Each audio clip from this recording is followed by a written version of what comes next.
Hey, how are you doing today? I am Don Clark from Rivers of Mercy Church, and today we have with us Bill Owens, and I'm going to let Bill actually tell you what it is that he does. And one of the reasons that I wanted him to talk with us today, because you know, in this day when there are so many people that are not doing well health-wise, and any kind of way that you can kind of think of something that kind of can help the health of a person out, you know, you kind of want to bring that before for the eyes of people, so that they can kind of see that and maybe partake of it, and maybe they can begin to feel a little bit better. So Bill, tell us exactly what it is that you do. Well, my full-time side job is Your full-time side job. Well, I also work at the City of Monroe Fire Department. I've been there for 12 years, but I'm also a beekeeper. So Okay. I do both. And wait now, what do you? First of all, before you get into the bee what bees produce, how do you become a beekeeper? Well, my dad had bees when I was growing up, so that's kind of how I've been involved with bees most of my life, or I've been around them. Right. And So bees are in your blood. You can say that. yeah, somewhat. You know, my dad had them. My grandfather didn't, but my great grandfather did. So Wow. we skipped granddad, and my dad had them, and then I had them, and so I've been around them my whole life. Wow, that's a family business. Yeah. Well, okay, all right. So you saw your dad do that, and then what was it that kind of connected with you that made you think that, you know, this is something that I can do, that I enjoy doing, that. Well, you know, I'm like anybody else. You know, hit my teenage years. Who cares about bees then? You Right. know, and then a little bit of college. I went through the Navy, and then it wasn't until after I got married and we got settled back down that I literally, they were clearing off the lot beside mine, and there were some bees in a tree. And I was like, well, I'll go save those bees and put them in a box, and I'll Right. keep me some bees. And that just failed miserably. See, that's And, why you should never feed the cat that's coming to your house. There you go. And so after that, one of my uncles, he had some bees, and he helped me get my first box and kind of get me started. And that was just over 12 years ago. Wow. So I've been Wow. going ever since. Wow. So this is something. Let me ask you this. I mean, this is just kind of a question, really, that doesn't have anything to do with what the bees actually produce. But is that something that's kind of therapeutic for you? Because you said that you had a job that is kind of the main job. But is there something that kind of you just enjoy doing? A lot of beekeepers. Well, first, you know, I definitely started out as a hobbyist beekeeper. I just had 1 or 2 hives, and so that was just it. It was just for fun. If I made honey, if we sold some honey, whatever happened, who cared? But I was out there just having a great Right. time. And of course, then I grew that into a business now, and so I don't have quite as much fun as I used to. Right. Work now. But it is still there. And one of the things that a lot of beekeepers say is when you're out there with the bees and you're working with the bees, you pretty much have to let everything else go. Yeah. You can't have your mind on anything else at the time except what you're doing Right, with the exactly. bees, or they're going to bring your attention back to them That's one way or the exactly other. right. So it is therapeutic. It does help you relax. A lot of beekeepers say it helps them relax, just unwind, just because you can just kind of set everything else to the side for the time being, just work through your colony and see how things are going. Wow. So let me ask you this: how much time do you put into keeping bees? It really depends.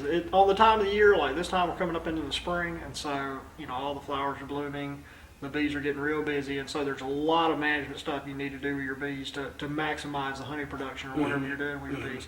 And so I'm spending a lot of time with them, 3 or 4 times a week. I'm having to go out and work the bees and check things out. Okay. So we're kind of getting to our busy season, and over the next 2 months, it's just going to get worse and worse and worse up until about midsummer, and then it'll drop off. We'll check them every few weeks, and then we'll get in the winter, and we'll take a 3-month break. Now, I don't know if you know this or not, but I was introduced to your honey by your wife, actually. And I was on in the Leadership Walton event, and she actually brought some of your honey, and then she told our group that you guys kind of kept bees. So that was kind of the way that I was introduced to what you guys do. So tell me something. So how much honey is it that you guys produce out of the colonies that you have? We do several things. We actually sell bees. Okay. So those colonies obviously aren't really honey producers. Okay. But the colonies that we do have can vary year to year. Wait, now, see, So- because that just sounds strange to me. that you sell bees. It's almost like Yeah. are there some bees that are better than other bees? No, or- well, I mean, you sell cows, you Yes. sell dogs, you sell chickens, you sell everything else. And so if a beekeeper wants some bees, they can either try to go catch some, or the much easier way is just go buy them. Okay. Wow. And so we sell bees to beekeepers every year, and we're making more money with that than we are with the honey. So Wow. we're going to Wow. sell more bees Yeah, now until yeah. until it swings back in the other direction. Then we'll go back into more of a honey production operation. Right now, we probably only produce probably 400 to 500 pounds of honey a year, somewhere right in there. And Now, I've each tasted yard- it. It's good. And I see now, please explain to me, I see 3 different colors here. Yeah. And obviously that has something to do with, I don't know, what does that have to do with? Well, it has to do with everything. A lot of people think it has to do with the bee or this or that, and it really has nothing to do with the bees at all. It has everything to do with where the bees collected the nectar, what Okay. flower they got the nectar from. And so these are 3 very distinct and different flowers that they pulled the honey from, and you have 3 distinct colors and 3 different flavors of honey. Is that right? Wow. And really, the sky's the limit. If you can think of a flower that the bees like to work, they'll make that type of honey. In this area, Monroe, what we call the Piedmont area, or the eastern Piedmont area of Georgia, the predominant honey that we make is the tulip poplar honey from the tulip poplar tree. It's a very, very large nectar producing plant in this area. And that would be this medium grade honey that we have right here. The next probably very abundant right in this area, I'm really going to kind of pick on Monroe and say right in the Monroe area that everybody can relate to is the privet hedge. When it comes in full bloom, everybody starts sniffling, sneezing, and it's just very aromatic and powerful. Which actually brings up a point that I want to discuss just a little bit with you, and that was, I actually heard this week that if you take a spoonful of honey a day, that it would help you with your allergies. If you take a spoonful of honey that was actually made from bees in your area, From your it local will, area. yeah, it will help you with the pollen in the air for does. that area. Is that? It does. For some people, it helps them. A lot of times, if you ever watch some of the drug commercials, things like that, where they're talking about a pill or something, well, some drugs work for people very good. Other drugs don't do quite as well. And it's kind of the same thing with the honey. For some people, they can take that spoonful of honey, and it is a miracle cure for them. It Right. seems like it really helps them build up their immune system to that allergy, whatever that pollen is. For other people, it doesn't really help them at all. And a lot of times, it comes down to almost what we're looking at here. Well, let's say you're having trouble with privet hedge, Right. and the pollen off privet hedge, and you're having a bad reaction to it, and you come over and you get some of this honey. Okay. Well, that doesn't come from privet hedge. Right. Exactly. So guess Gotcha. what? It doesn't help you at all. Okay. And so you really want a blend of honey from your local area. Most of your So beekeepers. you got to take 3 spoonfuls. Well, yes, you have to buy all 3 jars. Right. Now, most beekeepers, and even us, so these are we separated these out when we jarred these, but we'll definitely have a batch what we'll call our wildflower, and it will be literally a mixture of everything. And that's really the honey you're wanting is a good what we call a local wildflower honey that's just a good mixture of everything. Because when we harvest our honey, the bees separate it themselves. They'll actually whatever's producing the most nectar, they'll actually go collect that. So when the tulip poplar comes into bloom, they'll just really work that very hard, and they'll leave everything else alone. And then the privet hedge will come in, and they'll work that very hard, and then that'll back off a little bit, and then they'll go into the clovers.